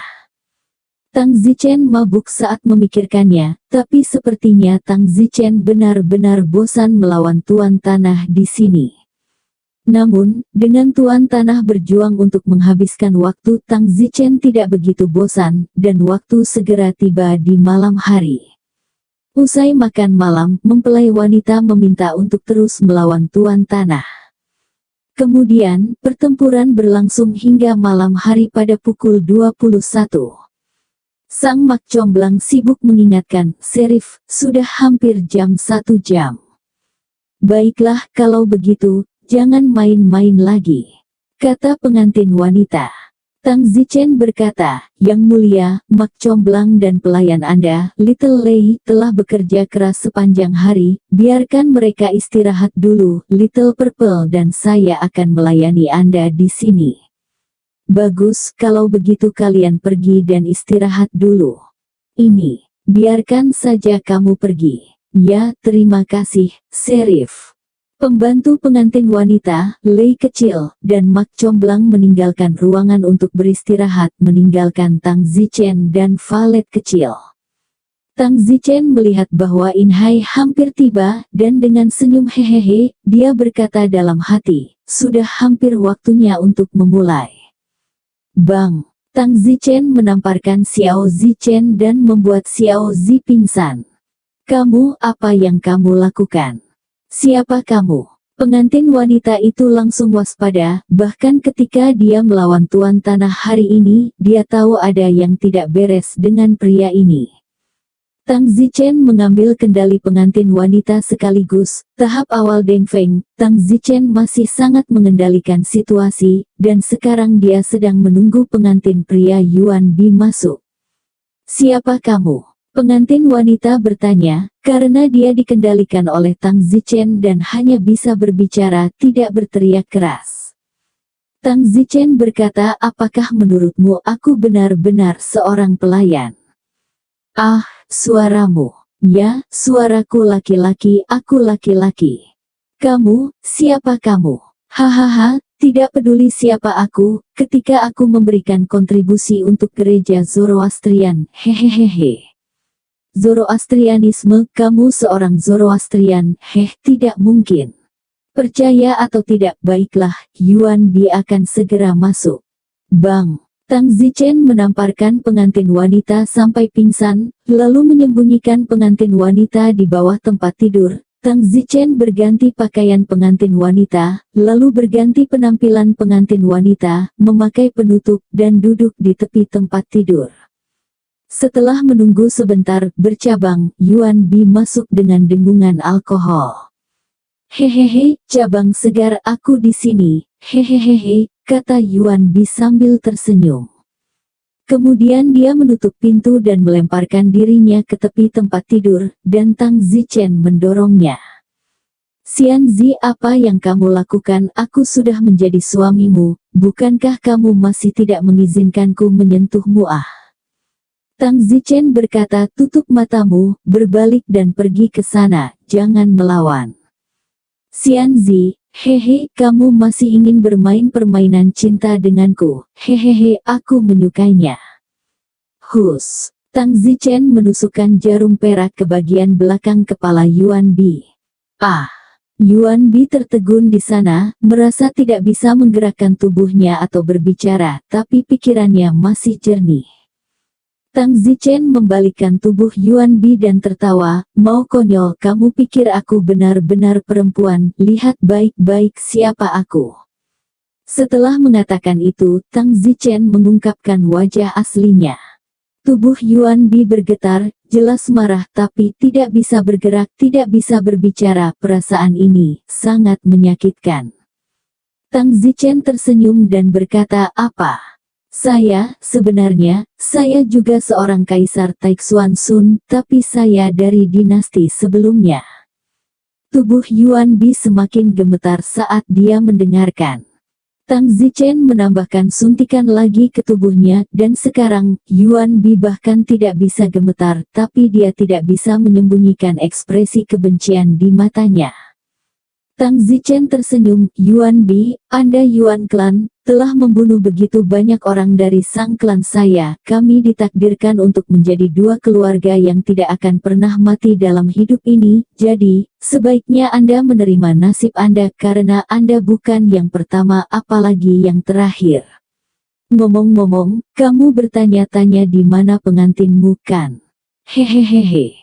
Dari bawah tempat tidur, Don Zichen menarik mempelai wanita keluar. Yuan Bi sepertinya ingin berteriak, tapi sia-sia, dia hanya bisa melihat kesakitan. Tang Zichen berkata, pengantinmu ini adalah cucu dari klan Yuan, Raja Markis tertentu. Hehe, karena Raja Markis ini, saat itu, mengkhianati klan Sangku dan berkolusi dengan klan Yuanmu, jadi pengantinmu juga musuh dari sang klan saya. Bahkan jika saya menyelamatkannya hari ini, ketika klan Sang saya membalas dendam di masa depan, saya pasti akan membunuh seluruh keluarganya, jadi dia pasti akan mati hari ini juga. Mulut Yuan Bi sedikit bergetar ingin berbicara, tetapi tidak dapat melakukannya. Tang Zichen tersenyum, kamu mencoba mengatakan bahwa kamu mengalami kesulitan menikahinya. Dan dia masih perawan, kamu benar-benar tidak ingin melepaskannya, kan? Hahaha. Tang Zichen menyentuh wajah mempelai wanita dan berkata kulitnya cukup bagus dan tubuhnya juga bagus meski tidak terlalu cantik tapi tetap cantik, hehe. Kata Tang Zichen, tangannya ke tangan mempelai wanita kerah. Yuan Bi melihat matanya menunjukkan jenis kemarahan yang tak terlukiskan, tapi hanya bisa melihat tangan Tang Zichen ke dalamnya. Tang Zichen memainkannya sebentar, meletakkan mempelai wanita, berjalan ke tumpukan mahar, dan mulai mencarinya. Segera Tang Zichen menemukan sebuah kotak yang sangat indah dan membukanya. Di dalamnya ada rumput hitam murni yang terlihat sangat bertekstur. Wow, aku yakin ini rumput raja hantu, hehe, milikku. Tang Zichen menghaluskan rumput raja hantu itu. Tang Zichen memandang Yuan Bi dan berkata, terima kasih. Yuan Bi memelototi Tang Zichen dengan marah. Tang Zichen tersenyum, jangan memelototiku dengan tatapan itu, karena kemarahanmu yang sesungguhnya mungkin belum dimulai. Don Zichen menatap mempelai wanita. Tang Zichen tidak tahu apakah akan membunuhnya saja, atau bagaimana cara menjatuhkannya. Bagaimanapun juga, jika menetes, Tang Zichen agak tahan di dalam, tetapi wanita ini harus dibunuh. Tang Zichen tidak dapat memilih. Terkadang, Tang Zichen benar-benar merasa bahwa dia bukanlah seorang wanita. Brengsek berpikiran terbuka. Tang Zichen naik dan menurunkan tirai di tempat tidur, lalu berkata kepada Yuan Bi, maaf aku juga ingin mengendalikan diriku tapi aku tidak bisa, malam pernikahanmu aku akan melakukannya untukmu, sama-sama. Setelah mengatakan itu, Tang Zichen masuk ke tirai. Mulut Yuan Bi mengeluarkan seteguk darah. Sulit untuk marah. Sekitar 2 jam kemudian, Tang Zichen keluar dari tirai. Saat itu, Tang Zichen melihat Yuan Bi mengeluarkan darah dari hidungnya dan wajahnya memar. Tang Zichen naik untuk melihat dan terkejut. Ya Tuhan, dia bahkan seperti marah sampai mati. Tang Zichen terdiam, karena dia telah melukai dirinya sendiri sampai mati. Itu akan menyelamatkan Tang Zichen dari membunuhnya. Tang Zichen melepas jarum perak dari belakang kepalanya. Tubuh Yuan Bi masih berdiri di sana, anehnya menakutkan. Tang Zichen melihat kembali ke pengantin wanita di tempat tidur. Pada suatu saat, mempelai wanita terbangun, tetapi dia tidak mengatakan sepatah kata pun. Tang Zichen terkejut dan sibuk menerkamnya untuk menutupi mulutnya. Tang Zichen tidak berharap dia bangun sama sekali karena Tang Zichen memastikan untuk membuatnya tertidur lelap tidak mungkin baginya untuk bangun. Kapan kamu bangun? Tang Zichen bertanya dengan kaget. Pengantin wanita itu melihat tubuhnya dan tahu bahwa semuanya telah terjadi. Kamu tidak tahu malu. Oh, maaf. Siapa yang menempatkan kita di sisi berlawanan dari pagar? Tang Zichen, kamu bajingan. Pada siang hari ketika kamu mengucapkan kata-kata Tuan Tanah, aku bertanya-tanya apakah dunia ini ada Tuan Tanah juga, tapi aku tidak menyangka itu kamu, dan kamu telah berubah menjadi seorang wanita. Kamu, siapa kamu? Tang Zichen kaget, seharusnya dia tidak pernah mengungkapkan nama Tang Zichen. Orang-orang yang tahu dia adalah Tang Zichen, selain anggota keluarga itu, berasal dari dunia lain. Tang Zichen melihat tubuh mempelai wanita, begitu panas, dan tiba-tiba teringat seseorang. Kamu Song Yuer. Wajah mempelai wanita berubah dan secara bertahap berubah menjadi wajah lain, itu adalah Song Yuer. Selain itu, dia dulu kosong di atas hidungnya, memperlihatkan tulang putih, tetapi sekarang itu utuh. dan setelah dia mendapatkan kembali wajah aslinya, dia 10 kali lebih cantik dari penampilan pengantin sebelumnya.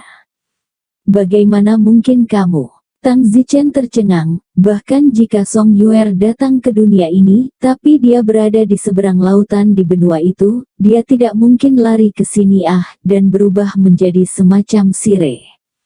Song Yuer melihat jejak darah di spray dan berkata dengan marah, Tang Zichen, dasar telur penyu bajingan.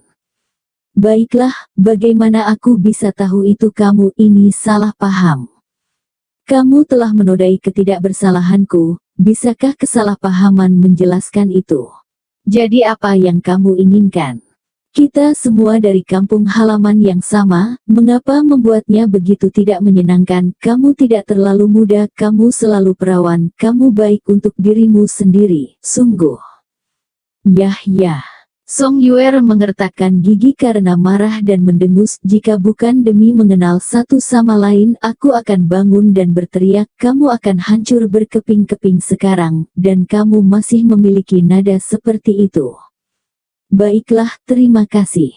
Tidak heran pengantin wanita baru saja bangun tetapi tidak berteriak. Tang Zichen terkejut melihat pengantin wanita baru saja bangun, tetapi Song Yuer dapat bangun. Dia benar-benar memiliki beberapa keterampilan. Ini cewek tidak bisa lagi menatapnya dengan mata lamanya. Aku bahkan tidak tahu pertemuan seperti apa yang dia dapatkan. Tang Zichen tersenyum. Itu, bagaimana wajahmu? Kamu dulu memakai topeng, tapi aku tahu betul bahwa kamu menunjukkan tulang di balik topengmu. Kenapa aku harus memberitahumu? Apa salahnya memberitahuku? Selain itu, bagaimana kamu datang ke sini dari benua itu, dan bagaimana kamu menjadi serif? Aku tidak akan memberitahumu. Jika kamu tidak mau memberitahuku, aku akan tidur denganmu lagi.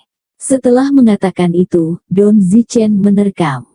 Kamu keparat. 1 jam kemudian, Tang Zichen tertawa terbahak-bahak. Bagaimana, katakan padaku atau tidak, aku akan melakukannya lagi. Kamu berani. Kamu lihat jika aku berani, kamu toh tidak bisa mengalahkanku. Ayolah, aku belum bisa mengatakannya. Song Yuer sangat tertekan, dia tidak tahan lagi dengan siksaan Tang Zichen.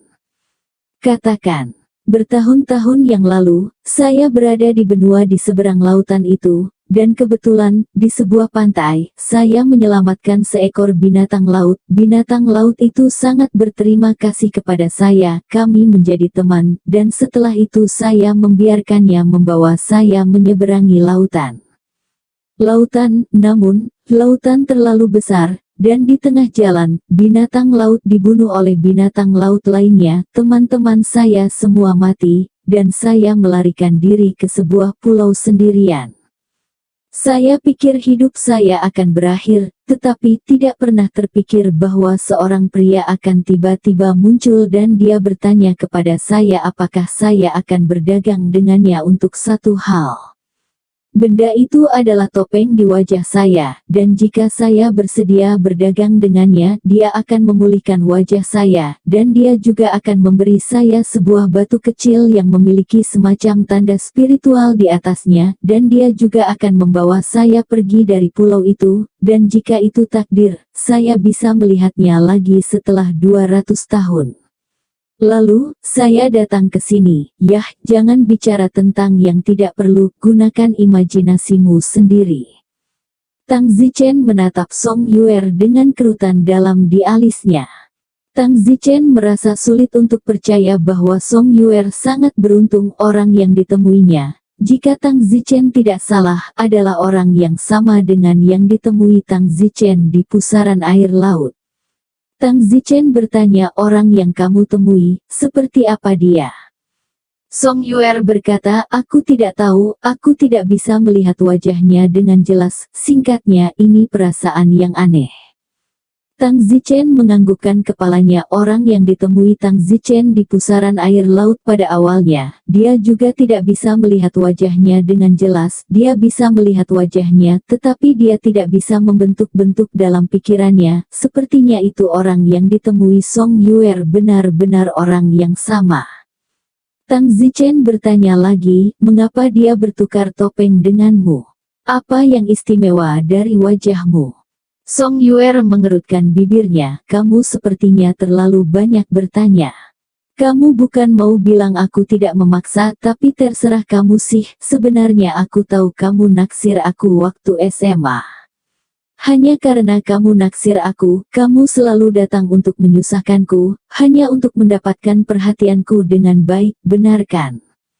Song Yuer mendengus, apakah kamu berkulit tebal? Aku juga bunga sekolah ketika aku masih di sekolah menengah, dan ada banyak orang yang mengejarku, mengapa aku naksir kamu?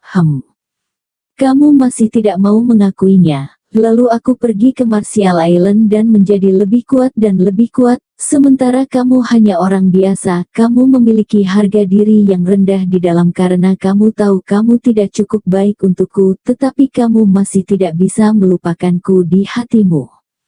Jangan katakan itu. Wajah Song Yuer agak tidak normal sekarang. Suatu kali secara khusus, ketika Liu Yue dinilai menjadi talenta kekaisaran, malam itu, Liu Yue dan aku pergi ke rumahmu untuk berkunjung. Aku hanya menemani Liu Yue, tetapi kamu selalu membidikku. Sebenarnya pada saat itu, waktu itu, aku tahu seberapa besar keinginanmu di dalam sehingga aku bisa menerimamu. Sayangnya, aku tidak melakukannya, dan bahkan Liu Yue, yang dulu menguntitmu tidak menyukaimu. Setelah itu, kepribadianmu menjadi sedikit bengkok. Belakangan, saya tidak tahu pertemuan aneh macam apa yang Anda dapatkan. Singkatnya, Anda masih orang yang cukup beruntung. Anda dengan cepat menjadi lebih kuat, bahkan Liu Yue tidak sebaik Anda. Saat saya menikah di kota Wangjing, kamu juga datang. Tapi aku memperhatikan detailnya. Ya, detail apa? Menurut alasannya, sebelum Liu Yue tidak menyukaimu, setelah kamu menjadi kuat, kamu seharusnya membalas dendam dengan kejam terhadap Liu Yue. Tapi apa, di kota Wangjing kamu tidak fokus pada Liu Yue, tapi malah pada saya. Ini berarti bahwa Liu Yue merendahkanmu dan menyakitimu sejak awal. Hampir tidak ada bekasnya di hatimu, sebaliknya aku, di hatimu, membuatmu merasa bahwa kamu ingin membalasku dengan kejam, melampauiku, dan membuatku menyesal. Mungkin itu apa yang kamu pikirkan saat itu. Hahaha. Song Yuer mencibir, tetapi di dalam Song Yuer tidak ada yang ingin dikatakan. Tang Zichen setengah benar.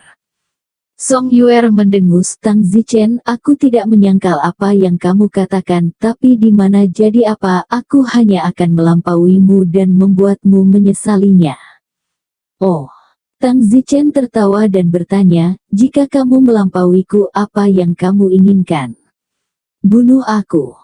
Song Yuer menggigit bibirnya dan berkata dengan agak tertekan, aku hanya ingin mengunggulimu, lalu aku ingin kamu berlutut di depanku dan memohon padaku untuk menjadi pacarmu.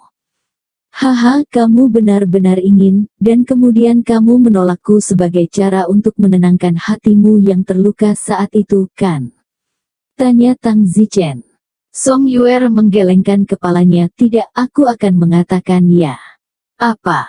Kamu sudah lama mencoba mengalahkanku, bukan untuk membalasku. Kenapa kamu setuju? Itu bukan urusanmu. Baiklah, apa yang terjadi pada awalnya adalah masa lalu. Di sekolah menengah, aku hanya memiliki adik perempuan di hatiku, bahkan Suaner dan Xiang Yun hampir tidak diterima. Jadi, kamu, gadis yang mengalami kerusakan otak, saat itu aku tidak memasukkannya ke dalam hatiku sama sekali. Aku bahkan membencimu sebagai gadis yang rusak otaknya. Jadi, aku benar-benar mengabaikan cinta yang kamu ungkapkan kepadaku dengan sengaja atau tidak sengaja. Tindakanku melukai harga dirimu. Kamu orang lain dengan harga diri yang tinggi. Sekarang saya meminta maaf atas kejahatan yang saya lakukan kepada Anda saat itu. Song Yuer menggigit bibirnya dan menangis, sepertinya dia sangat sedih. Tang Zichen menyeka air matanya dan tersenyum, jangan menangis, mulai sekarang, kamu adalah istriku, apakah kamu bersedia menjadi istriku? Tapi hatiku masih sangat tidak bahagia. Aku tidak lebih buruk dari Li Suaner dan yang lainnya, kenapa kamu tidak melihatku sekali saja? Pikirkan sendiri, jika kamu menyukai satu orang, tapi orang lain tidak memandang Anda sama sekali, dan menyebut Anda rusak otak dan kekanak-kanakan, betapa sakit hati Anda seharusnya, tetapi hanya orang itu, Anda tidak dapat memandangnya sepanjang hidup Anda. Penindasan ini Anda dapat tidak mengalami karena Anda selalu tinggi di atas. Baiklah, aku sudah minta maaf padamu, dalam kasus terburuk aku akan membayarmu beberapa ratus juta. Apa maksudmu? Hehehe. Tang Zichen tersenyum buruk dan mengarah ke payudara Song Yuer. Ah, aku tidak menginginkannya lagi, kata Song Yuer dengan panik menutupi dadanya. Jika kamu tidak menginginkannya, biarkan masa lalu berlalu, dan hiduplah dengan baik bersamaku mulai sekarang. Apa? Kamu tidak menginginkannya, maka lupakan saja. Aku tidak mengatakan bahwa aku tidak menginginkannya. Song Yuer mengerutkan bibirnya dan berkata, hehe. Tang Zichen memeluk Song Yuer. Pada saat ini, Song Yuer merasa bahwa semua keengganan dari masa lalu telah lenyap. Song Yuer sebenarnya selalu menyukai Tang Zichen, sejak sekolah menengah dan tidak pernah berubah. Pada awalnya, Tang Zichen meremehkannya, dan dia menderita siksaan cinta tak berbalas sendirian. Setelah itu, dia tidak layak untuk Tang Zichen, dan Tang Zichen menjadi tidak terjangkau, dan dia masih menikmati siksaan dari ketidakadilan takdir sendirian. Akhirnya, dia mengalami pertemuan yang aneh, dan akhirnya layak, tetapi dia cacat dan lebih jelek dari hantu, dan keengganan untuk nasib ini mendistorsi karakternya. Jadi dia tidak berani berharap Tang Zichen menyukainya, dia hanya ingin mengungguli dia. Namun, di dalam hatinya, dia tidak pernah melupakannya. Sebenarnya, perasaan Song Yuer terhadap Tang Zichen menjadi jauh lebih berbakti, intens, tulus, dan memilukan daripada para wanita di sekitar Tang Zichen. Saat Tang Zichen berbaring di tempat tidur, memeluk Song Yuer yang telanjang di lengannya, tubuh Song Yuer yang sempurna dapat dirasakan bahkan hanya dengan tubuhnya. Song Yuer telah melewati 1000 kesulitan hingga akhirnya jatuh ke pelukan Tang Zichen. Jika dia tidak dibiarkan bahagia, mungkin surga tidak akan bisa melihatnya. Song Yuer telah bisa mendapatkan segala macam pertemuan aneh dalam beberapa dekade ini. Mungkin surga hanya melihat bahwa dia begitu keras terhadap seorang pria, jadi mereka membantunya dengan segala cara untuk membawanya ke tempat dia sekarang. Yuer, bisakah kamu memberitahuku sekarang pertemuan aneh macam apa yang kamu dapatkan? Song Yuer menganggukkan kepalanya dengan manis dan berkata, semuanya dimulai dengan topeng itu. Masker itu. Ya, saat itu, seluruh keluargaku akan dipinggirkan oleh keluarga. Kakekku sangat tidak bahagia, dan ingin Liu Yue menikah denganku. Liu Yue adalah bakat kekaisaran pada waktu itu. Sayangnya, Liu Yue menolak, bahkan saya memberinya sebagai kekasih yang tidak dia inginkan. Oh, saya hanya merasa sangat tersesat saat itu, tetapi saya tidak tersesat karena Liu Yue tidak menyukai saya, tetapi, bahkan Liu Yue tidak menyukai saya. Anda membuat saya merasa semakin tidak terjangkau. Dan, malam itu ketika saya melihat ekspresi Anda itu sangat sepi, saya sangat menyakitkan. Saya tidak menyangka setelah sekian lama, Anda masih merasa sangat buruk untuk saya. Saya sangat iri pada Liu Xiangyun ketika saya masih di sekolah menengah, dan salah satu hal yang paling saya sesali adalah saya tidak menerima Anda sebagai pengawal saya, dan saya menyesali nyali saya. Kemudian, saya lari dari rumah, dan saya mendengar bahwa banyak orang biasa mengejar kesempatan di Pulau Wulin bisa bekerja di sana sebagai pelayan atau semacamnya. Jadi, saya pergi ke Pulau Wulin, dan saya bekerja sebagai pelayan di sebuah hotel di Pulau Wulin. Biasanya ketika saya tidak ada pekerjaan, saya pergi ke Akademi Seni Bela Diri bersama rekan-rekan saya dan melihat siswa yang berlatih seni bela diri, dan saya melihat mereka dan memikirkan Anda, dan saya menyadari betapa jauhnya saya dari Anda, tetapi saya sangat yakin suatu hari nanti, saya akan mewujudkan impian saya dan saya akan menjadi ahli seni bela diri. Setelah saya bekerja sebagai pelayan selama setahun, saya tidak sengaja menemukan topeng di gunung. Awalnya saya pikir itu hanya terbuat dari emas dan cocok dengan bentuk wajah saya, jadi saya mencoba memakainya di wajah saya. Apa yang saya lakukan tidak kusangka setelah aku menunjukkannya, pikiranku tiba-tiba menjadi hidup, otakku menjadi sangat fleksibel dan pemahamanku menjadi sangat tinggi. Saat itu, aku menyadari bahwa topeng ini luar biasa, dan setelah itu, aku pergi semua jalan mundur dan menjadi lebih kuat dan lebih kuat.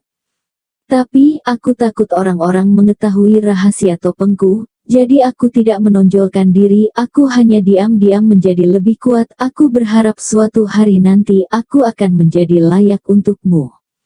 Tapi, perlahan-lahan, saya menyadari bahwa di mana saya memakai topeng, kulit saya mulai terkorosi terus-menerus, saya sangat kesakitan, saya harus menjadi biasa jika saya tidak memakai topeng, dan biasa saja tidak akan pernah cukup baik untukmu. Aku tidak ingin menjadi biasa, aku ingin menjadi layak untukmu. Jadi, aku tidak peduli, aku memakai topeng setiap hari dan tidak pernah melepasnya, dan kemudian aku mencapai kesempurnaan besar realem persatuan, dan aku kebetulan juga mendapat kabar bahwa Anda akan mengadakan pernikahan besar Anda di kota Wangjing. Saya pergi menemui Anda dengan hati yang gembira. Tetapi ketika saya hendak pergi ke kota Wangjing, saya melepas topeng saya dan menyadari bahwa di balik topeng saya sudah ada tulang, dan jika saya melepasnya, saya jelek bagi jiwa. Saya sangat sedih sehingga saya meninggalkan topeng saya agar layak untuk Anda, tetapi ketika saya akhirnya menjadi layak untuk Anda, saya sudah jelek. Namun, saya masih pergi ke pernikahan Anda di kota Wangjing. Saya bertemu dengan Anda, tetapi Anda melihat bahwa saya telah menjadi lebih kuat. Tidak bahagia untuk saya sedikit pun, hanya terkejut. Tidak ada perubahan perasaan Anda terhadap saya. Saya berada di rasa sakit. Saya bersusah payah untuk menjadi seperti sekarang ini untuk Anda. Saya bersusah payah. Saya sangat menderita, dan Anda memperlakukan saya seperti ini. Saya kesakitan di dalam. Jadi, saya bersumpah bahwa saya akan melampaui Anda. Saya akan membuat apakah Anda berlutut di hadapan saya suatu hari di masa depan dan memaksa Anda untuk menikahi seorang wanita jelek. Tapi, saya tidak menyangka bahwa setelah saya datang ke dunia ini, saya bertemu dengan orang kuat itu. Dia mungkin menemukan bahwa topeng saya luar biasa, jadi, dia menawarkan untuk berdagang dengan saya. Dia mengatakan bahwa saya tidak dapat mengendalikannya. Topeng saat ini, dan jika saya terus memakainya, seluruh kepala saya mungkin berubah menjadi kerangka. Jadi, saya berdagang dengannya, tetapi dia adalah pria yang baik, dia tidak membuat saya menderita, dia membersihkan pembuluh darah saya, singkatnya, dia mengembalikan saya ke normal, dan juga meningkatkan bakat saya ribuan kali, dan memberi saya batu kecil itu lagi. Jadi, dalam waktu singkat, saya melangkah ke tahap awal kenaikan puncak. Setelah saya melangkah ke tahap awal kenaikan puncak, suatu hari, di sebuah penginapan, saya bertemu dengan seorang wanita tua, dan wanita tua itu menangkap saya, dan dia memaksa saya untuk bergabung dengan kultus api Zoroastrian, dan saya dipaksa untuk bergabung dengan kultus api Zoroastrian. Setelah itu, saya mempelajari seni penyamaran, dan dengan bakat saya saat ini, sama sekali tidak sulit untuk mempelajari penyamaran. Kemudian, saya mulai menjalankan misi saya, dan beberapa tahun yang lalu, saya menyusup ke istana dan membunuh Putri Yuanying. Setelah itu yang mana, saya menjadi master wilayah. Alasan mengapa saya menjadi master wilayah adalah karena ayah dari identitas saya adalah mata-mata Zoroastrian. Alasan mengapa saya menikah dengan Yuan Bi, karena saya harus menjalankan misi. Petik 2. Misi apa? Bunuh Yuan Bi dan jebak Lonely Soul Organization, lalu aku bisa menjadi anggota klan Yuan untuk waktu yang lama sebagai janda Yuan Bi.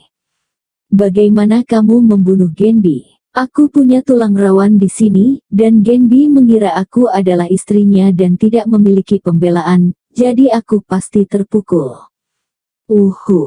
Tang Zichen berkata dalam hatinya, cerita ini benar-benar bengkok.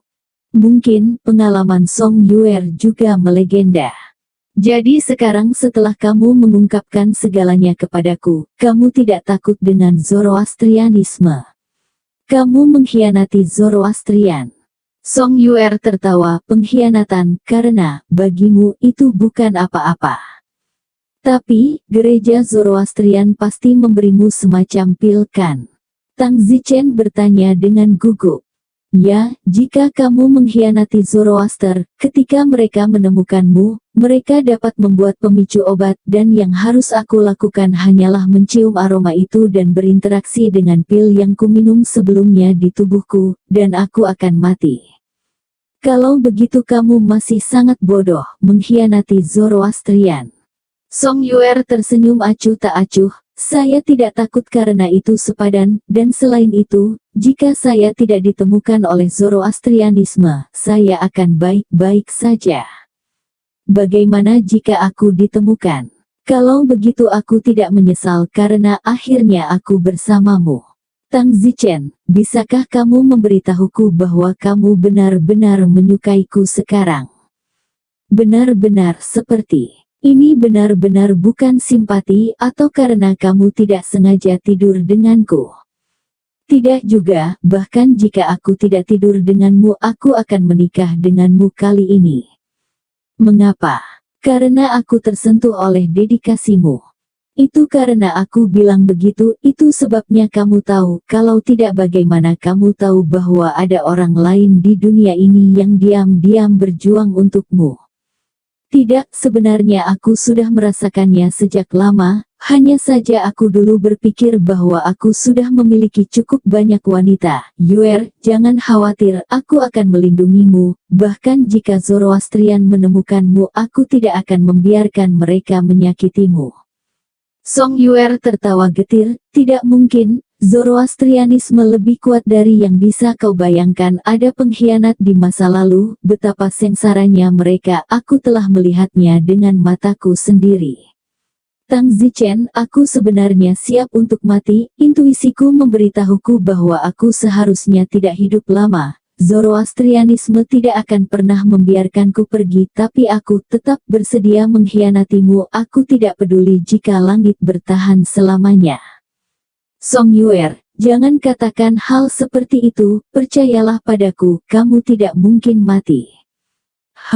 Song Yuer tersenyum sedikit, tetapi di dalam dia tahu betul bahwa dia pasti tidak akan hidup lama, tetapi dia tidak menyesalinya. Bersambung.